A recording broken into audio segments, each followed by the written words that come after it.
Mark has called from Weybridge on this question. Hello, Mark. Hi, hello, hi. How are you doing? Yeah, I'm good, thank you. I'm good, thanks. Just listening to your sort of topic with a lot of interest at the moment. Yeah. So my experience was when I left school, I went to play for a London Premier League football club at the age of 16. And this was about 25 years ago. And unbeknown to me, but on a Friday, they would regularly have a Blacks v Whites football match, which I just couldn't believe. As soon as I was told it was Blacks v Whites, I sort of questioned why that was the case. And they said, that's just the way it always is. And I'm mixed race. And the coach sort of shouted over to me, "Which team are you playing for?" And that stopped me in my tracks. And that was the first time that race, really, and colour was really ever presented to me. And sorry, describe that comment to me again. I didn't hear the race bit of it.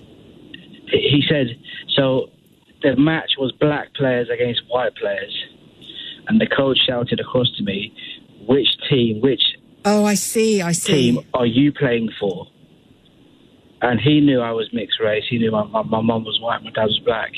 And I would say it's the first time I'd ever been faced with any sort of questions of race. And it did. I stopped to think, and it almost became irrelevant what colour I thought I was. It was almost what colour, what the perception of everyone else was. Yeah.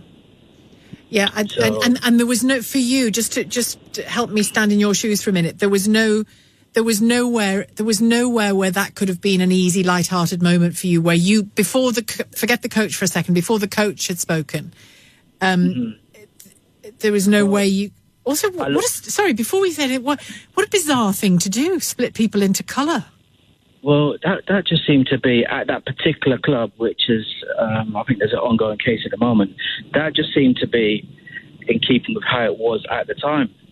And, I mean, literally, they said, right, we're going to start now, Blacks v Whites. The black players walked to one goal, the white players walked to another goal. And I stood in the middle. And the coach shouted out to me, so which team are you playing for? And I remember finding out, that was really, very, very confusing at the time, because my parents weren't together, so I lived with my mum, who was white, and I actually felt quite disloyal to her in having to choose the black side. Yes, yeah.